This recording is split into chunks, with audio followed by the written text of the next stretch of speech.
L'homme, les dinosaures, la Bible, qu'est-ce qu'on fait avec ça? C'est ce sujet qu'on va explorer aujourd'hui à l'émission La Parole vivante.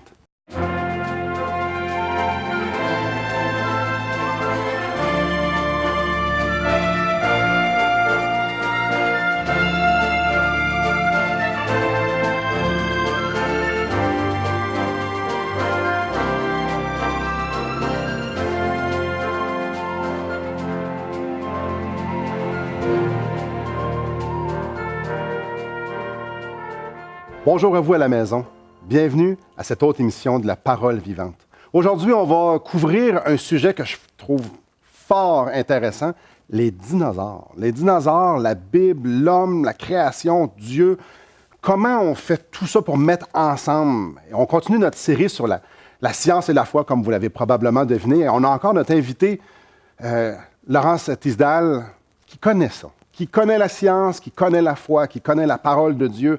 Cet homme a un bac en agriculture, une maîtrise en génétique. Il est président d'une association créationniste au Québec, au-dessus de 1000 conférences dans le monde, 19 débats. Bref, je crois qu'il y a beaucoup de choses à nous parler sur les dinosaures, sur ce que la Bible en dit. Bonjour Laurence. Bonjour Simon. C'est un grand plaisir de t'avoir encore une fois avec nous, justement pour nous ouvrir les yeux sur cette dynamique-là, cette sphère-là qui est les dinosaures. Là, je regarde sur la table, je me croirais quasiment au Madrid. Parle-nous des dinosaures. Quand j'ai commencé ma maîtrise à l'Université McGill, ma directrice de thèse, elle m'a dit, moi j'ai expliqué que j'étais créationniste, mais je ne voulais pas qu'elle me donne 0 comme note parce que je ne croyais pas la même idée qu'elle concernant l'évolution.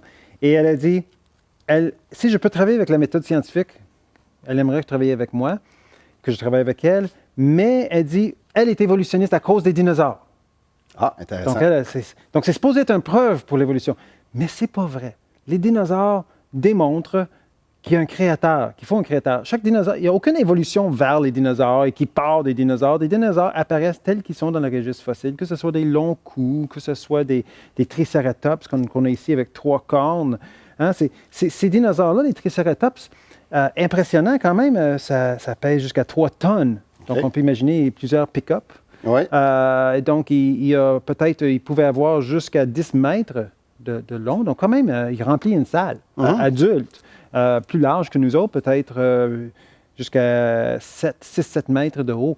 Donc, colossal, adulte, naturellement. Il commence petit, mais adulte, colossal. Et il y en a plusieurs différentes espèces avec 3 cornes, une corne, Monoclonius, qui est une autre espèce. Ce qui est intéressant, c'est, on voit ici, je ne sais pas si on peut voir sur la caméra, mais on voit l'espace qui est ici. Parce que quand on parle de l'espace ici, c'est important pour se réfléchir. En fait, on pense que son sang passait ici et avec le vent, il réfléchissait son corps. Parce qu'un reptile, vous savez, un serpent, qu'est-ce qu'il fait un serpent quand c'est chaud? Quand le soleil sort, un serpent fait quoi? Il s'en va se cacher. Oui. Et pourquoi il va se cacher? Parce qu'il va cuire. Exactement, parce qu'il n'est pas capable de contrôler sa température interne. Il n'y a pas de système, donc il va à l'ombre. Mais si vous pesez 3 tonnes et vous avez 10 mètres de long... Les petits trous dans le sol sont plus durs à trouver. Donc le créateur a fait le premier radiateur. C'est une sorte de radiateur qui réfléchit son sang et il est capable de vivre très bien dans toutes sortes de conditions. On remarque ici qu'il y a un bout d'oiseau, un bec de perroquet. Oui. Grand perroquet, mais voilà. Et il est capable de... Oui, c'est ça. Et naturellement, il n'est pas carnivore. Ça, c'est un herbivore. Et ses dents sont en arrière comme ceux d'une vache. Hein? Donc, c'est similaire à ceux d'une vache. Alors, ça, c'est Triceratops. Donc, on sait, parce qu'on n'a pas, ni vous ni moi, on a vu un dinosaure vivant, et la plupart des paléontologues, la façon qu'on découvre c'est quoi un dinosaure, c'est en regardant les fossiles. Oui. Donc, par exemple, ici, j'ai... Je t'arrête. Oui. Tu as juste expliqué c'est quoi un fossile? Un fossile, c'est l'empreinte ou le restant de quelque chose à l'intérieur d'un roche sédimentaire qui a été compressée, généralement. Et les strates sont toutes faites de roches sédimentaires. Sédiment, c'est ce qu'on trouve au fond d'un lac. Donc, sédiment, c'est beaucoup de roches mixées. Et là, si tu as quelque chose à l'intérieur de ce pactage de sédiments, il garde sa forme et lui devient minéralisé. Ça veut dire que les minéraux vont se bouger, prendre l'espace de l'eau qui est dans l'organisme, et ils vont devenir roches. C'est un organisme qui se fait assez vite. D'ailleurs, je pense dans les autres émissions, plus tôt, j'ai parlé d'un toutou. J'avais une toutou fossilisée. Ça prend 2 semaines pour faire une fossile. Donc, dans ce cas-ci, on sait qu'ils ont des œufs parce qu'on a découvert des œufs. Puis ça, c'est des vrais œufs de dinosaures, de hadrosaures. Hadrosaures, c'est comme lui, ici. Ça, c'est comme un hadrosaure. Ou comme lui, aussi. Donc, lui aussi, c'est comme un hadrosaure. Alors, c'est des herbivores qui ont jusqu'à 3-4 mètres de long et ils font des nids en cercle et ils ont des œufs. Donc, on sait qu'ils ont des œufs. On voit aussi des empreintes de peau. Mais récemment, donc on sait qu'ils ont des peaux comme un reptile. Certains, en tout cas. Ce qui est intéressant, c'est qu'il y a 2 années, ils ont découvert de la peau, de la vraie peau de dinosaures non fossilisés. Donc, c'est la peau, ils ont pu lever la peau. On avait même la couleur qui était violet. On a pu lever la peau. Et donc là, on commence à se poser la question, la peau de dinosaures non fossilisés. Ça date pas des milliards d'années, ça? Mais les dinosaures des millions. Des millions d'années? 70 millions d'années, comment ça peut survivre? Et il y a beaucoup de questionnements qui se font là-dessus. D'ailleurs, quand on regarde certaines autres sortes de dinosaures qui sont très, très grands, comme ici, on a le long cou ici, le long cou qui pouvait être 25 mètres de long. Il pouvait peser, en fait, il parle de 16 messards. De 16 messards, ça veut dire que ça fait un effet sismique quand ça marche. 150 tonnes en Argentine. 150 tonnes. C'est comme un bloc appartement sur pattes. Oui. OK? Donc ça, c'est énorme. Et ça mange. Je peux imaginer un herbivore qui a 150 tonnes, qu'est-ce que ça mange? Ça mange de la végétation. Ça mange beaucoup de végétation. Et naturellement, on a les triceratops, qui sont les T-Rex, je veux dire, les T-Rex qui sont connus pour être des méchants dans les films. Mais ça, c'est les dents, comme une dent de T-Rex qu'on a ici. Peu près, une vraie, là? Non, ça, c'est un modèle d'un vrai. Non, mais ça ressemble à ça. C'est exactement comme ça. OK. Et donc, les dents, le seul problème avec ces dents, c'est que ça tombe, comme ceux d'un requin, parce qu'il y en a d'autres qui poussent en dessous. OK. Donc, tu sais, dans le film Jurassic Park, quand le T-Rex, il vient, puis le tyrannosaure, il va essayer de manger le Jeep. Il y a des enfants dans un Jeep. Mais normalement, dans la vraie vie, il aurait perdu toutes ses dents contre le métal, puis le reste du film, il aurait fait maman. Il n'aurait pas été effrayant. Non, pas trop effrayant. Donc là, Steven Spielberg a décidé de garder les dents. Mais est-ce qu'il est carnivore, est-ce qu'il est herbivore? C'est une question. Est-ce qu'il est omnivore? Peut-être qu'il mangeait un peu comme une vautour terrestre. Donc, beaucoup de choses qui sont individuelles à différentes sortes de dinosaures. On a juste effleuré le sujet parce qu'il y a 175 à 200 différents types de dinosaures. Ils ont toutes des particularités uniques et il n'y a aucune évolution vers ça et qui part de ça. Ils apparaissent là dans le registre fossile parce que Dieu les a créés d'une façon unique. Donc, il n'y a pas de transition. Pas de transition. Merci. Je suis probablement comme vous... pas perplexe, mais rempli de questions. Donc, après la pause, je pose mes questions, ou quelques-unes du moins, et on continue d'explorer cet univers-là des dinosaures. Et la raison qu'ils ont tous le même âge, c'est parce qu'ils ont tous été ensevelis à peu près en même temps, qui est durant le déluge global et les événements qui ont suivi le déluge global.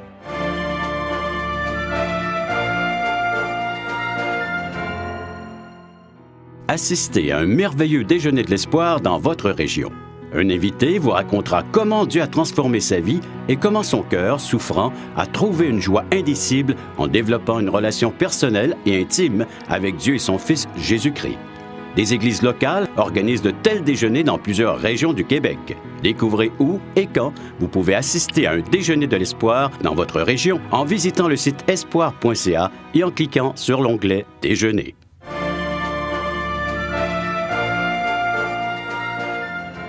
Donc, nous sommes avec Laurence Tisdale et on parle de dinosaures.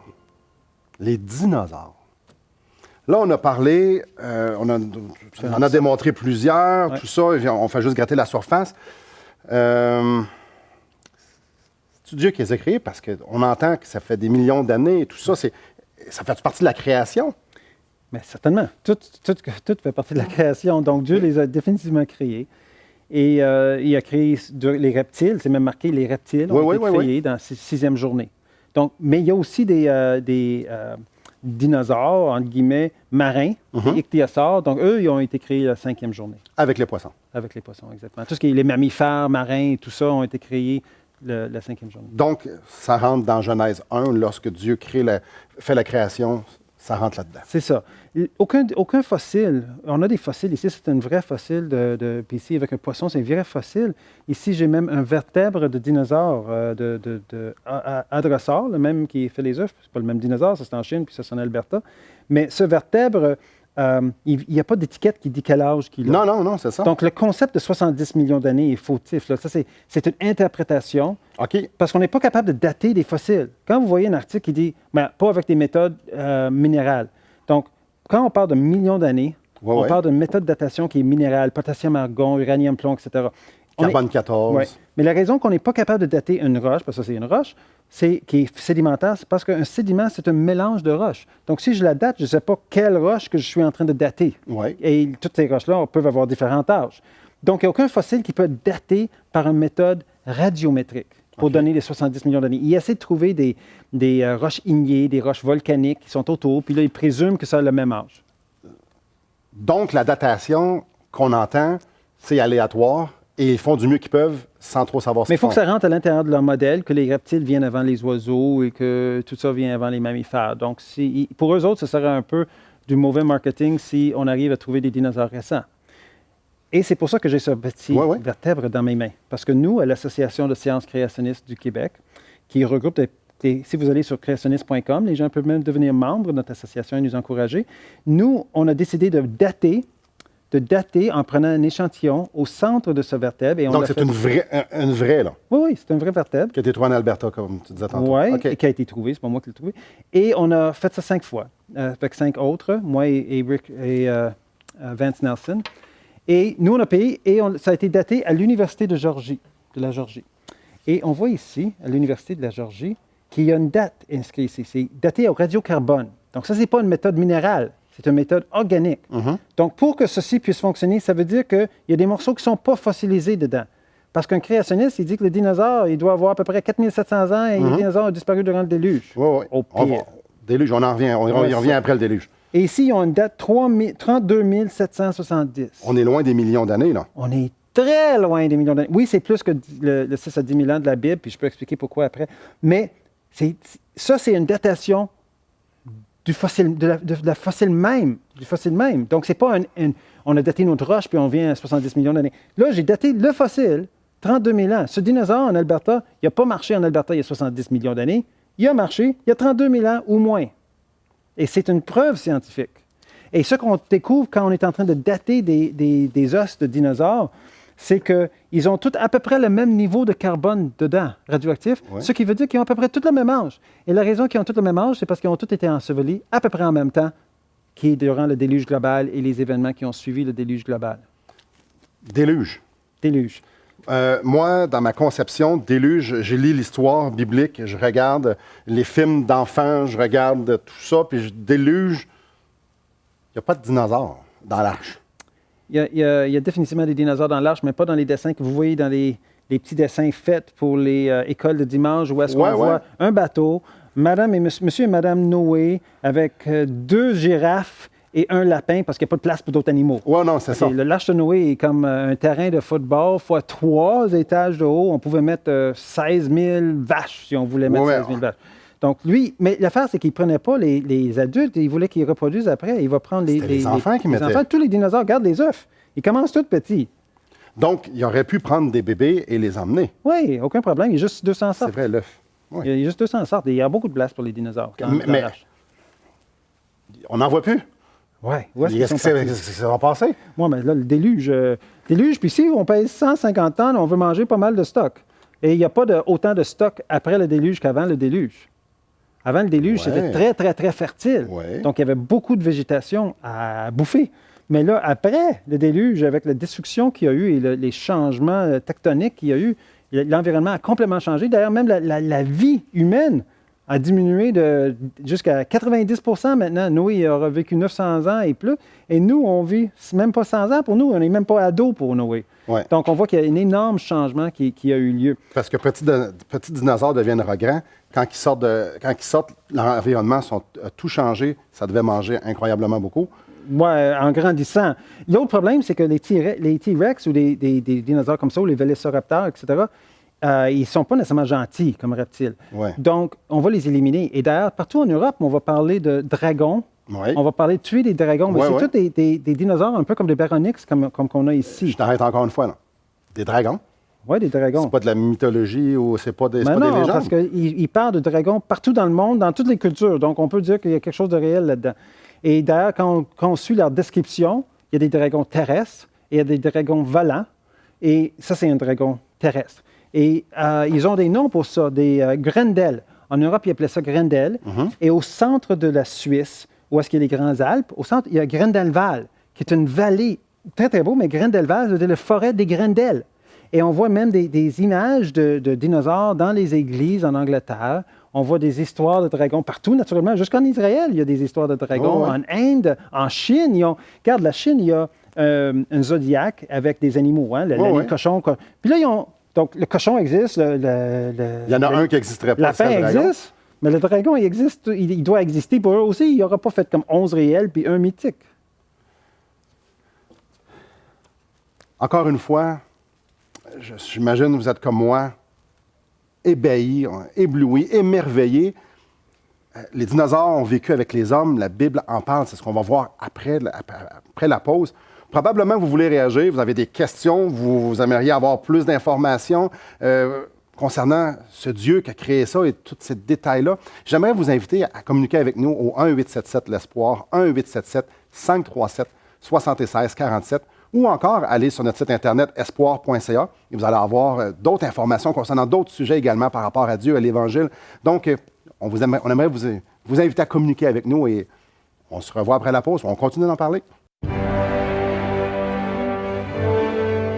Alors, on est en train de parler des humains qui sont avec les dinosaures. Il y a beaucoup, beaucoup d'autres évidences, incluant des figurines faites par les humains. Les humains ont clairement côtoyé dans le passé avec les dinosaures.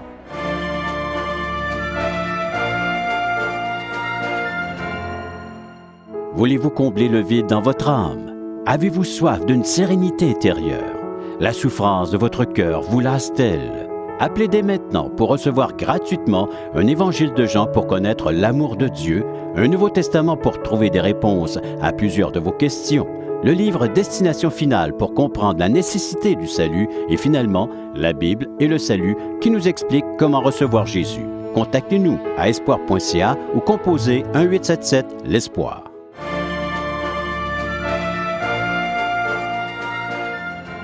Dinosaures. Si on vous parle de dinosaures, probablement vous avez la même question en tête que moi, que vous aimeriez que je pose. Mons Loch Ness, Mons Lac Memphremagog, Mons Lac Champlain, ça veut-tu dire qu'il y en a encore aujourd'hui, ou que c'est des fables, ou que c'est des histoires montées? Éclaire-nous un peu, s'il vous plaît, Laurence. Que ce soit des dinosaures terrestres, on a ce qu'on appelle des dinoglyphes ou des dessins de dinosaures qui sont faits sur les murs des cavernes jusqu'en Ontario, jusqu'en Arizona, ou que ce soit des figurines comme au Mexique, que je vais montrer dans quelques minutes. Pour les dinosaures terrestres, on sait que les humains ont interagi avec les dinosaures parce qu'ils les dessinent en forme de vie qui bouge. Dans le cas de Loch Ness, on parle de quelque chose qui est vivant maintenant. Oui. C'est pas vraiment un problème qu'il y ait un ichthyosaure qui serait vivant. Un ichthyosaure, il y a 4 nageoires, il y a des différentes espèces, mais ça ressemblerait que ce soit Loch Ness ou Champ. On décrit toujours de la même manière. Memphremagog, entre autres, avec Jacques Boisvert, qui s'appelle lui-même un dragontologue. Il a inventé le mot, mais un spécialiste de dragon. Lui a accumulé 284 témoignages oculaires qui incluent un juge du Cour suprême du Québec. Quand même. Il me les a montrés un jour qu'on était là-bas. Il a dit, il y a un ami qui faisait du plongée sous-marine, qui l'a vu et qui ne va plus jamais dans le lac, qui refuse de nager dans le lac. Donc, apparemment, c'est assez terrifiant. C'est ça. J'ai un ami, personnellement, qui a vu le Champ pendant 2h30 avec une famille de Champ, d'ichthyosaures qui OK, on parle plus d'un, là. Non, ça ne sera jamais juste un. Il doit avoir, faut que ça soit multiplié, ouais. se reproduise. Et donc, oui, il n'y a aucun problème. D'ailleurs, le problème n'est pas qu'ils existent, même pour un évolutionniste. Le problème, c'est du marketing. Parce que si je prends ce poisson ici, qui est une coélacanthe, ce poisson, il prédate les dinosaures pour les évolutionnistes. Il commence à 450 millions d'années. Je ne crois pas aux millions d'années, mais ça, c'est ce qu'ils disent. Les dinosaures, c'est comme depuis 120 millions d'années à 70 millions d'années ou 150 jusqu'à 70. Donc, eux, ils prédatent, mais il n'a pas changé. On est capable de reconnaître tout de suite un fossile de coélacanthe qu'on la trouve, mais elle est vivante. Le poisson est vivant, je veux dire. Il y en a 2 espèces, un bleu puis un brun. Si on va sur le site web dinofish.com, on peut même voir des webcams ils sont spécialement faits. Ils pensaient, ce qui est intéressant dans l'histoire de l'évolution, c'est qu'ils pensaient que ce poisson-là était une transition, un chaînon manquant. Ouais. Ils disaient que, voici les grands... Lui, il y avait des fossiles, hein? Il dit, ça, c'est des pattes pour marcher sur les plages. C'est un poisson qui est en train de sortir de l'eau et devenir un amphibien. Ouais. OK? Sauf que quand on l'a découvert vivant, c'est utile de découvrir des choses vivantes. On découvre que ce poisson-là, lui, il aime nager comme ça, sur sa tête. Et il y a 3 glandes dans son nez qui détermine sa proie qui est autour de lui par un champ électromagnétique. Ça va mal pour marcher sur la plage. Oui, non seulement ça, il ne monte jamais plus haut que 300 mètres de profond. Donc, il est très, très loin de venir en transition. Et ces nageoires ont juste été simplement faits pour qu'il puisse faire sa danse dans l'eau de la manière appropriée, puis Dieu l'a créé comme ça. L'important ici, c'est qu'il n'a pas évolué. Donc, puis ça prédate les dinosaures. Qu'on trouve un dinosaure vivant, pourquoi pas? On a un coélacanthe existe vivant encore aujourd'hui. Mais le marketing autour de l'évolution, que les dinosaures ont disparu, l'ère des dinosaures a disparu, ça, c'est un problème. Et on est en train de découvrir de plus en plus qu'il y a des... On a parlé un petit peu comment il y a du matériel non fossilisé dans les os de dinosaures. Et il y a un ami à moi qui s'appelle Mark Armitage, qui travaillait à l'université de Caltech en Californie. Et lui, il a publié 2 articles. Et j'ai les 2 articles ici qui ont été publiés, American Laboratory, puis l'image ici, c'est des cellules d'os de Triceratops, celui qui a les 3 cornes. Okay? Non fossilisé, c'est un microscope lumière. Okay? Et ça, c'est un article de Acta Histochemica. Acta Histochemica, c'est le journal le plus prestigieux dans l'étude des membranes cellulaires. Pas n'importe qui peut publier là-dedans. Alors lui, il publie un article sur les cellules non fossilisées des dinosaures, dans les cornes de Triceratops. Il publie là-dessus. Normalement, dans la science, quand on publie, on est arrivé quand on réussit à publier dans ce genre. Moi, j'ai publié un article, mais lui, il en a publié plusieurs. C'est une sommité dans le domaine. Ça devient une sommité. Il est reconnu par ses pairs. Mais lui, Mark Armitage, c'est un créationniste. Et les évolutionnistes haïssent que les créationnistes publient parce que eux, leur argument, c'est que les créationnistes sont des anti-scientifiques, ils sont dans le Moyen Âge et ils ne peuvent jamais publier. C'est pour ça qu'on ne les laisse jamais publier dans nos journaux. Sauf qu'il a réussi à publier. 3 semaines après, il perd son emploi. Ah, quel adon. Ouais. Discrimination pour sa croyance. Clairement. Et 2 années après, il est allé en cours et il vient juste, il y a quelques mois, de gagner, mais gagner dans le sens qu'ils ont fait un arrangement hors cours, 15 fois son salaire annuel, parce que c'est clair que c'était une discrimination. Il vient juste de publier. Il avait perdu son emploi au complet. Et moi, personnellement, quand je fais des conférences sur les dinosaures au Québec et en France et tout ça, j'ai les plaques. Et les gens peuvent même voir de leurs propres yeux, dans un microscope, ils peuvent voir les ostéocytes, qui sont des os d'os, des cellules d'os, je veux dire, qui sont à l'intérieur. Comme nous, on a 3 sortes de cellules d'os. Bon, l'important, c'est qu'ils ne sont pas fossilisés. Et ils ne peuvent même pas se fossiliser. Alors, ça veut dire qu'ils sont récentes. Ils disent, est-ce qu'on a des humains avec des dinosaures? Mais effectivement, ici, c'est l'homme malachite. Donc, l'homme ici, c'est un mâchoire en turquoise, et ça, c'est une fémur en malachite. Et il y a 10 squelettes humains qui ont été trouvés dans des strates de roche qui sont supposés avoir 140 millions d'années. Alors, on est en train de parler des humains qui sont avec les dinosaures. Il y a beaucoup, beaucoup d'autres évidences, incluant des figurines faites par les humains. Les humains ont clairement côtoyé dans le passé avec les dinosaures. Intéressant. Après la pause, on va essayer de faire une boucle. On va en fait démontrer où est-ce que Dieu rentre dans le portrait et qu'est-ce que ça nous révèle à propos de Dieu. Donc, restez avec nous, on en parle après la pause. Encore une fois, la Bible et la science vont main en main. La vraie science, la vraie découverte de la vérité de ce que Dieu a fait est toujours en lien avec ce que la Bible dit. Elle est une parole véridique.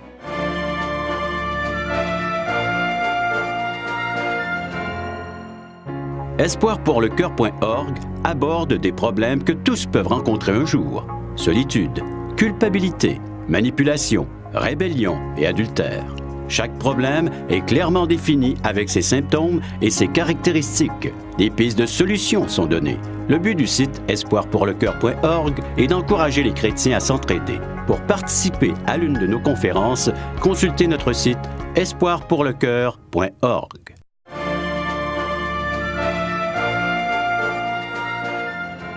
Pendant la pause, je réfléchissais et probablement vous êtes arrivé à la conclusion ou ce questionnement-là ou cette réflexion-là. J'ai appris à l'école que les hommes n'ont pas marché avec les dinosaures. Aujourd'hui, c'est ce qu'on est enseigné. Clairement, il y a encore des dinosaures et les hommes ont marché avec les dinosaures. C'est spécial que la science dit quelque chose qui nous démontre que l'homme et les dinosaures, ça n'a pas été ensemble, mais la Bible dit que oui. Et juste comme ça, dans la prochaine émission, nous allons parler des dinosaures dans la Bible. Mais restons dans cette idée-là que la Bible nous parle que nous avons été avec les dinosaures. Oui, Simon. Une chose aussi qu'on va faire dans la prochaine émission, c'est qu'on va aussi regarder les dinosaures vivants. Là, j'ai montré un poisson, mais il y a des dinosaures qui sont vraiment vivants en différents continents. Mais ce qui est important, moi j'aime dire que Jésus aime les dinosaures. Il aime sa création, il a créé les dinosaures. Je ne crois pas nécessairement qu'ils étaient carnivores avant la chute de l'homme. Je crois qu'ils faisaient partie de la nature, là, mais ils n'étaient pas nécessairement méchants. Là. Ça, c'est venu après. Mais ils faisaient partie de l'écosystème que Dieu a créé et qui a en partie disparu au courant du déluge. Mais ce qui est intéressant, c'est la unicité. On voit vraiment une création, ils ont des particularités qui sont très imaginatifs, très colorés, très, souvent on va dessiner un dinosaure avec, comme s'il avait besoin du camouflage. Mais si tu as 150 tonnes, on n'a pas vraiment besoin de camouflage. Donc, est-ce que c'est nécessaire? Par contre, une chose qui est intéressante, quand on regarde ce dinosaure ici, on voit des rayures, mais ça, c'est nouveau, ça. Et les Indiens, en Amérique du Nord, ont dessiné ce même dinosaure sur les roches avec les rayures. Et un créationniste a dit, mais c'est normal. La Bible dit qu'on a vécu ensemble avec les dinosaures, donc les Indiens, Amérindiens, ont simplement vécu avec les dinosaures, ils l'ont vu. Il a été traité de toutes sortes de choses. Malgré le fait que l'homme avait 3 doctorats, ils ont dit, il ne sait pas de quoi il parle, laisse-nous, à nous les experts, de dire qu'est-ce qui est vrai. Et 6 mois après, on a découvert qu'effectivement, les dinosaures étaient rayés de la tête de la tête jusqu'à la queue. Et encore une fois, la Bible et la science vont main en main. La vraie science, la vraie découverte de la vérité de ce que Dieu a fait est toujours en lien avec ce que la Bible dit. Elle est une parole véridique. N'est-ce pas incroyable, n'est-ce pas exceptionnel que Dieu nous révèle notre passé, Dieu nous révèle son plan extraordinaire. Je voudrais vous inviter à réfléchir et aussi à être à la prochaine émission où est-ce que nous allons continuer cette grande découverte-là, ce grand sujet-là, les dinosaures, avec la Bible, dans la Bible. Merci beaucoup d'avoir été parmi nous. Merci beaucoup, Laurence. Et j'aimerais vous inviter à la prochaine émission et j'aimerais vous inviter aussi à méditer sur Jésus-Christ et que le Seigneur vous bénisse.